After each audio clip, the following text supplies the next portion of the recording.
Eric Burgess here with FabFilter, and today we're going to be taking a look at the Pro C2 and some various compression techniques. We're going to be taking a look at the Pro L2 and some mastering, as well as a little bit of stem processing you may not be aware of. And we're also going to be taking a look at the Pro R and some pretty cool reverb things you can do with it. Let's get right into it. So to start us off here, I have these drums. Just take a quick listen.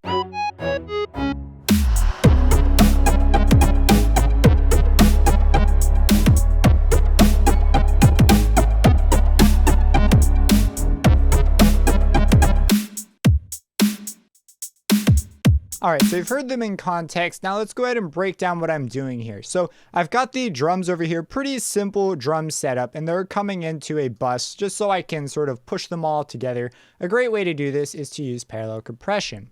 So I have a Pro C2 here. Let me go ahead and move this out of the way. And you can actually turn this to a full screen by clicking this little icon up here, and you'll get a beautiful full screen view so you can focus just on the compression. So let's talk about setting up something like this. So the first thing I'm going to do is let's come in here and let's just start from a blank slate. Let's add another Pro C2. So let's go ahead, let's enlarge it.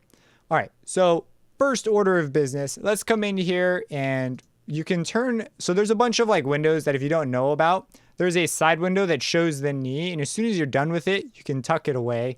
They also have a sidechain window down here. So you may see my screen in various states, and these are just the two main things that are going to be popping up and down. So we're going to go ahead and open up the knee just for some extra visuals. And as we play this, I'm going to go ahead and look at the threshold. And right now, Pro C2 is just going to be processing the audio that's coming into it. Nothing else has been turned on. So we have here our peaks. I'm going to go ahead and look down here for this.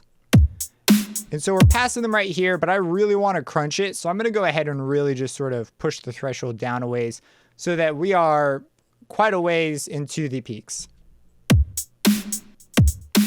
So you can see we're attacking those transients, those short moments, and I'm going to go ahead. I'm going to bring this attack to be just incredibly fast. And I'm actually going to bring the release up a little bit just so that we get a really flat line. For the ratio, 4:1 can work, or you can push it even harder. Let's just go ahead. Let's go around with like 5:1. One of the effects that you can hear too is the reverb is going to start to come out a lot more. And part of this is because we have the auto gain on. So what's happening is as I make adjustments, the gain is automatically compensated for. And this is great in a variety of situations. I'm going to go ahead and turn off auto gain though, because I'd like to control this balance just directly myself. So this is the actual gain reduction that we're getting, and you can see that represented visually here as well. For the knee, I'm going to go ahead and make it a bit of a harder knee.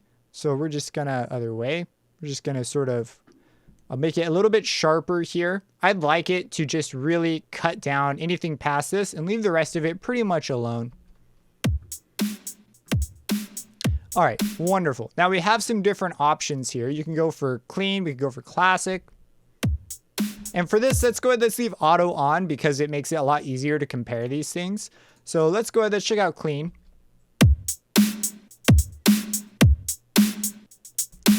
All right, let's, so I like clean, but a lot of the times I actually really like opto. So let's go, let's check that one out.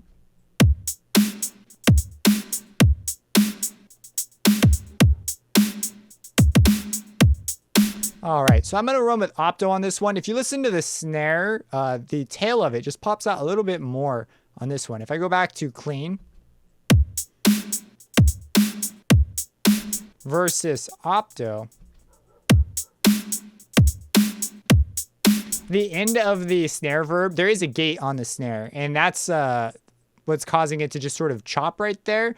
But it sounds almost like it lasts a little bit longer with the opto version. So it's always worth coming in and trying out the different styles. Now the last step, of course, is we're just going to go ahead and bring up our dry mix and bring it into taste.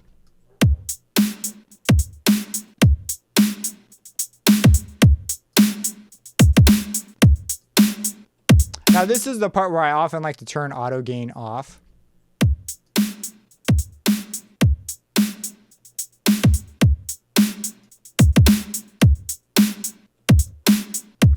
Now we could check it out before and after. And also this is great because you want to do a bit of bypassing and re-enabling as you go to gain match what you're doing. because if you just end up turning the drums up, then you're going to run into other problems. So we're going to go with this bypasses. So that was before. This is after. It is a bit louder in general, so I'm going to just go ahead and tuck both these down just a smidge. Before. And we get that lovely parallel compression sound. All right, up next we have external side chaining. So this is very common with compressors. A lot of the times you have an element such as right here I have this sub bass and it is fighting the kick drum. The kick drum is not stoked about this sub bass because they both share the same frequencies. And if I go ahead and play for you right here, just sort of where it drops, you'll hear that the kick and the sub get along rather nicely here.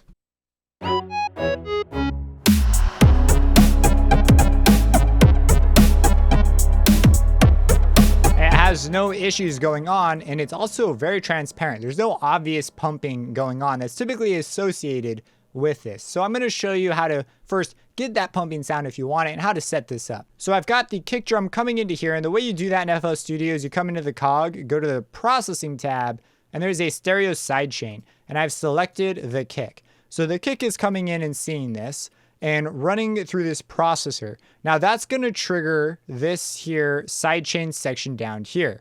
So if we go ahead and make this just a bit bigger and move this off screen, it's going to show up down here, which right now it's muted. So let me go ahead and unmute that. So this is what it sounds like. See that it shows up down here now. And you need to have external selected. So if you use just in, it's going to just be using what's coming into it. And we'll get into that actually a little later because you can do some neat things with MidSide. But here we've got external selected. It comes in and you're able to EQ it. So maybe you don't want the bass to be triggering the sidechain. You can actually bring a filter in and turn that on to filter that out. And you can sometimes get a cleaner signal here. But in this case, I'm using the kick on purpose. I do want the full thing. So I chose not to EQ it. So once you've got your sidechain signal coming in, you've EQ'd it to trigger how you want. You simply set your threshold according to where you would like it to start to trigger, which for me was pretty low because I want there to be quite a hole here. We've got the ratio turned up quite a ways. And as far as the attack and release go, I didn't have to adjust this too much because it's a kick drum. A faster attack is going to work. And I just need to make sure my release isn't too ridiculously long. Because if it's too long, it's going to wind up just causing this sort of prolonged time it takes to come up. If we, for example, turn it up like that, that's going to be a lot more of a problem. So we're going to go ahead and we're going to change this back.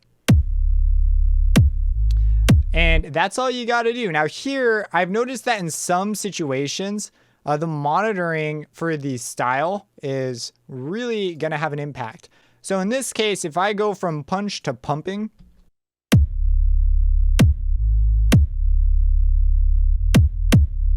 and let's go back to punch.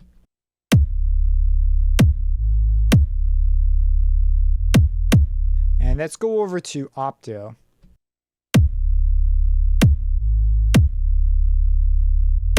So you get a feel for the different styles. In this case, I settled on punch. Let's go ahead and hear this in context. So let's go ahead, let's bypass this and let's just hear it real quick.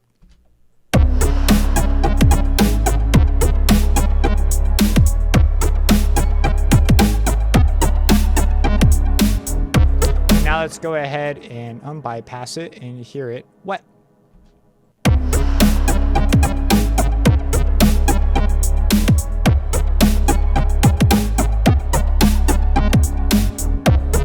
So there we can tell the kick comes through quite a bit more, and it stands out a lot more after you've been listening directly to it. But on a fresh listen, you just notice the kick coming through. You don't notice anything weird going on with the bass. It allows us to have a big long bass line without getting in the way of the kick. For this next one, we're going to be doing a little bit of mid-side processing with the Pro C2. So if I play this right here, you're going to hear there's quite a bit of reverb, and then there's the mono signal directly. It's a synthesized line.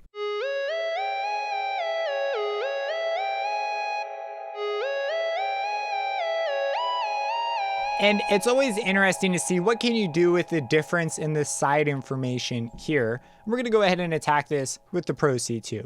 All right, cool. And we'll leave the knee there for now. So we're going to bring up the sidechain area. Now in the sidechain area, right before we changed it to external so that we could use an external signal to drive the compressor, we're going to leave it on just what's coming in. And they've got this stereo link option down here. Now you can bring this up to over 100%, and then it will process, or in other words, the compressor will only act on the signal you identify right here. So right now it's on mid, so this is only going to process the mid signal. So if we play this right now, I could bring this mid threshold way down, bring the threshold way up, and basically just clamp down on that. But we are going to have the auto gain doing its thing. So we're going to turn this off so we can hear the true compression that's happening. And we have pretty much just side signal left. So we're able to process the signals independently. If you'd like to process the side signal, they have that. We can go ahead and take out the side, pretty much leave it as mono. Now, what I'm going to do, and I think would be kind of an interesting deal, is if we compress the mid and then we bring up the output. And what this will have the effect of doing is we'll essentially bring down the mid and we'll push up the side, which will make it sound like the reverb is a lot louder than before. So we're going to go ahead. Now, we don't want to just, demolish the mid like we were doing right here. So I'm going to bring the threshold down. Something like that. This ratio is way too aggressive too. So we're going to go with something a lot nicer, like 3:1. The knee is fine where it's at. And we're going to go ahead and, you know what? This might be just fine where we're at. So let's go ahead and now we'll just boost the wet volume up a little bit. And let's go ahead and also check it against where we were. So this was before. And now we have our after. So we can push the verb up quite a bit. Now this is a bit much. So maybe we'll release up a bit and turn down a little bit of the makeup gain here.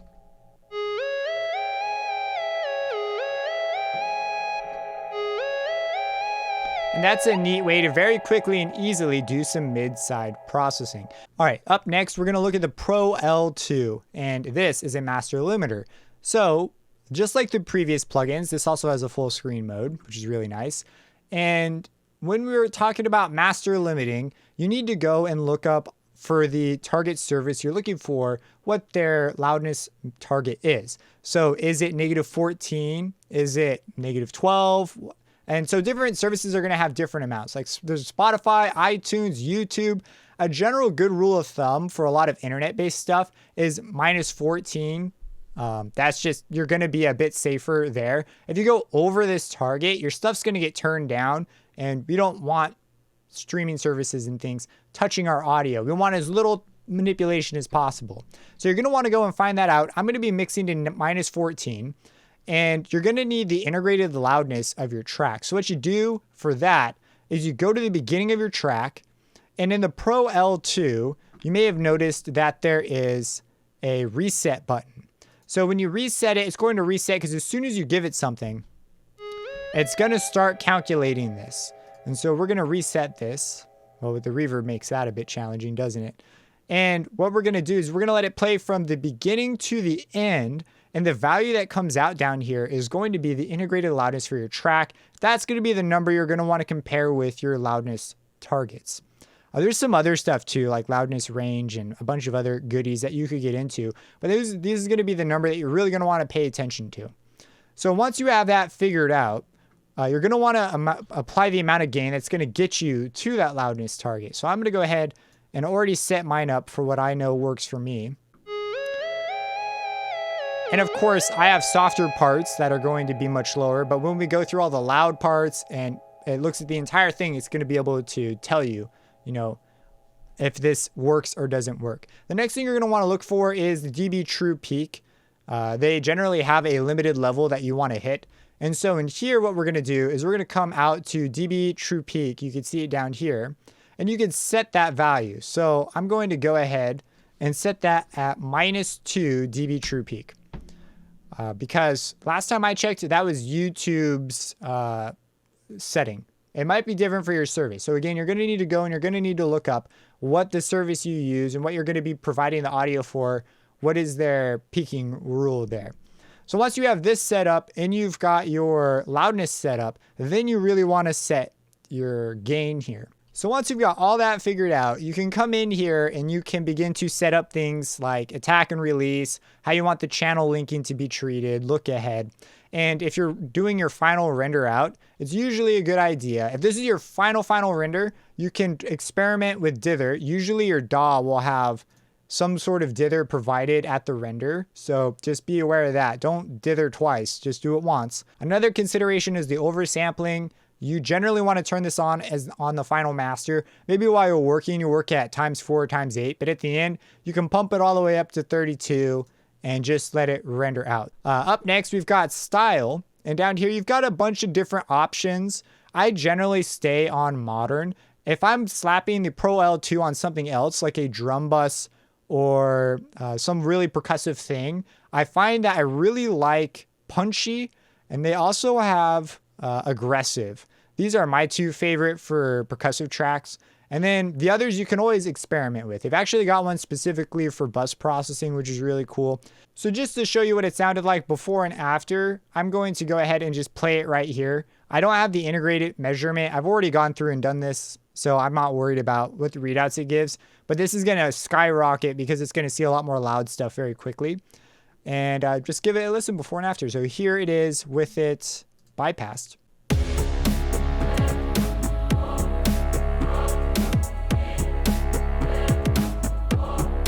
And here it is after.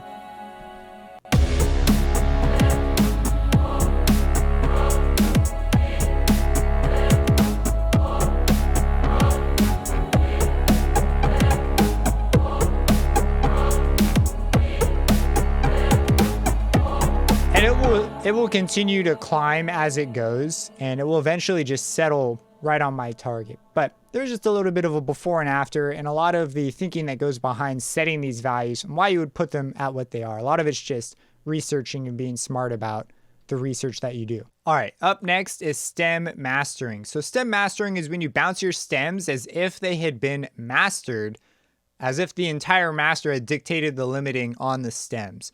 So when you bounce stems by themselves, right, they're just going to be softer because they don't go through the mastering chain. And so it'd be really nice to be able to imprint the mastering chain onto it so you get mastered stems, that when you put all your stems together, you get your master. But it's a bit tricky because when you put your stems through the master, right, all the stems are going to add up. All your submixes and everything put together will add up, and they're going to cause the master limiter to behave a bit differently than if you were to put the limiter on themselves. Because by themselves, each one of these is too soft to trigger the limiter. And this is, well, that's the crux of the problem. So the Pro L2 solves this really nicely. So first, I've got all my stems here. I use a bunch of submixes, and then the submixes go out to the master. So when I want to bounce stems, I just bounce my submixes. So the submixes go to the master like normal, go through the mastering chain, but they go through a second master. Over here, insert 98 acts as a kind of fake master, and all my stems, you can see down here, the little wires, are all going to this fake master. So this fake master has everything that this master does, except for the Pro L2 has been turned off. There's two of them because I set one up with you. That's why there's two of them. But they've both been turned off, so they're getting the same compression. So everything is the same, except this one just doesn't have the limiting done yet. So the limiting this is really important. So you've set this up, don't have the limiting quite yet. Everything else is the same. And then what I've done is I've duplicated my sends. So each one of these submixes goes to the master, and they also go to their own little dedicated send here. So we've got like orchestral for orchestral, the synth, we have the synth stuff, citrus, harmor, the drum bus has a drum bus, and they're all just being wired one right to the other. So if we look, the drum bus goes right to the drum bus channel. And on each one of these, we've got the limiting. So here we've got the limiter, we've got the same gain applied on each one. So there's the gain, this should be 5.8, and so on and so forth. So that's been set up. And what I've done is I've set up so that this fake master, right? Because if I let the limiter do its thing on each one of these individual tracks, they're not going to be loud enough to trigger the limiter because they're just the individual stems. When you put everything together, it's going to behave differently. And that's the problem. So what we've done is with our fake master, we then send that to each one of these Pro L2s. It's going to depend on your DAW. And FL Studio, you just click on this cog and go to processing. You know, I have it right here. So you'll notice insert 98 has been selected on each of these so that the limiter will respond to the master. So it's like I'm applying master limiting, but just to the stem. And this will allow us to create mastered stems. So now if I play this right here, you'll actually see that even though this isn't loud enough, it's going to trigger the limiting. So all of this stuff right here that normally wouldn't be pressed down is now being pressed down because it's responding to the master version of the tracks, not just the individual stem. There is an important note. You have to turn on the sidechain input. So you have to click this little button down here by where it says out. You have to turn this on in order to tell it to look at that. So for example, if I had a section here that doesn't have anything at this moment, you'll still see the limiter trigger because it's looking at the master. It's not looking at the individual stems anymore. And this is a really great, easy way to get mastered stems right out the gate. Up next, we're going to be looking at the Pro R. So to start us off, I have here this impact sound, but it really sounds like just a volume fade at the very end, and it really bothers me. And this is something I'm going to use a reverb to fix. Just take a listen.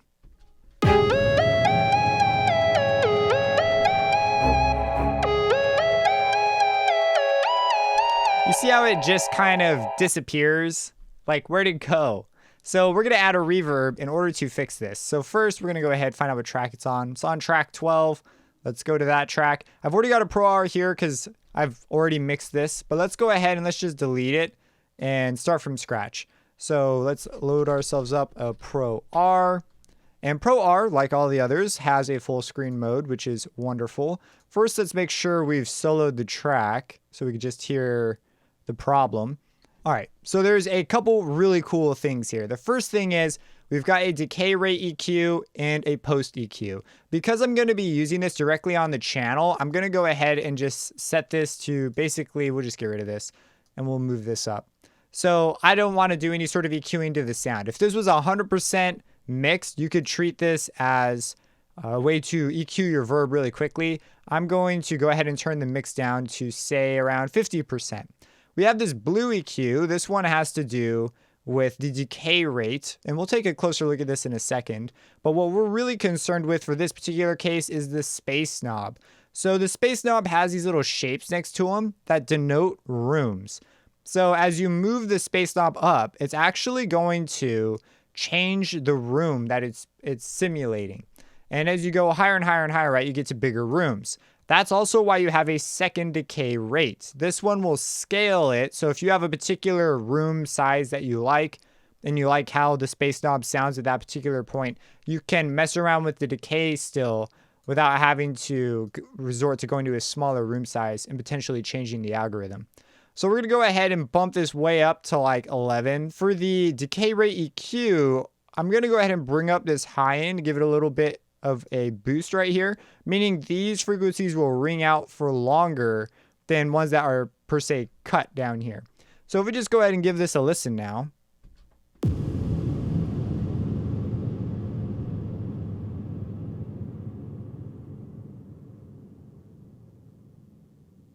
No more weird disappearing act that it pulls on us. Let's go ahead, let's bypass this real quick. This is what it sounded like before.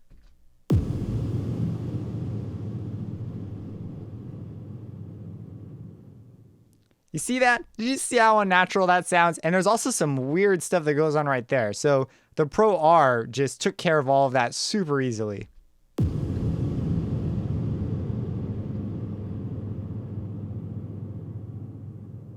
Super smooth, nice, totally fixed. If we go ahead now and put this in context.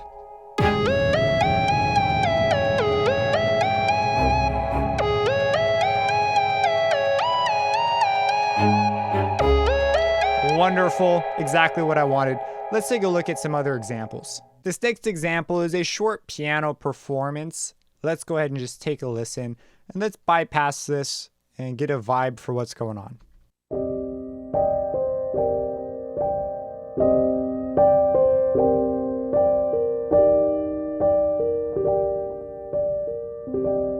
Let's go ahead and unbypass it.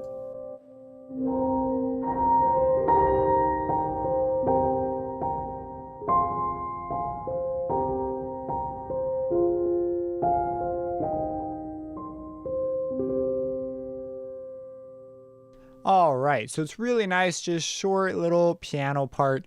Let's go ahead and vary it up with a very long reverb, and let's go ahead and bring up the decay times of these frequencies here in the middle. The high frequencies and the really low frequencies, if we actually take off some of these, you'll get a really sort of dreamlike sounding piano. It could be really, really nice. Check it out.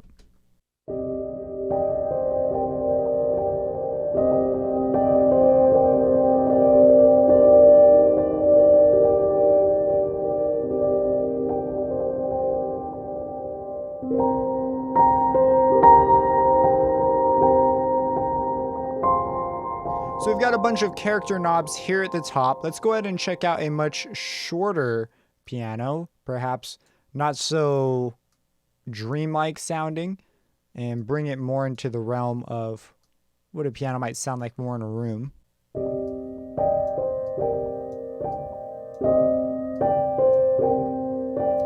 So we have a stereo width knob. We've already talked about these. The distance knob we're going to look at in another case. But check it out. We can bring the piano close, or we could push it into the back.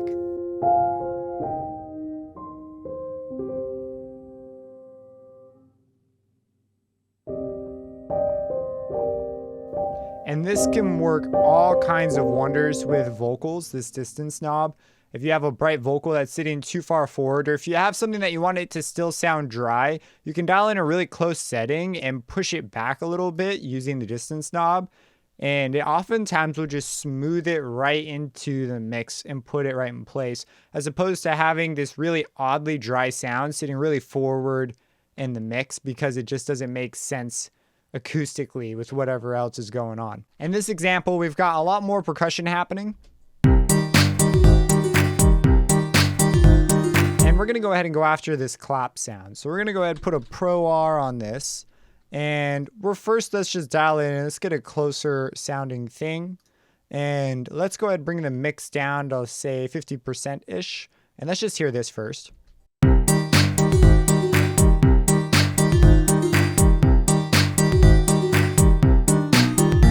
And let's fiddle with the distance knob.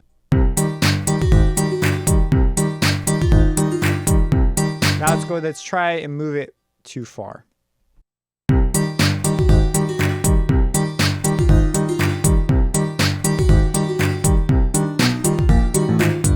So you can hear it just gently sort of tucks it in the back. It's still present. It's not like it's become really reverby or muddy. It just sounds like it's just moved a little bit further away.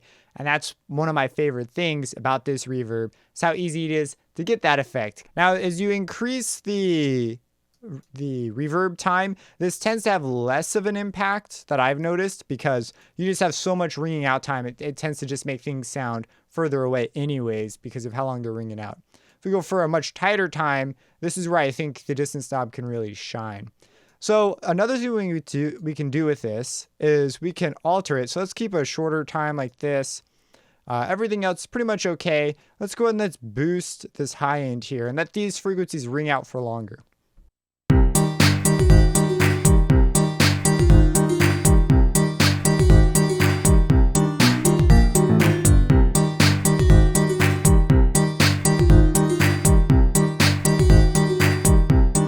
And let's do it before. So here it was before. And after.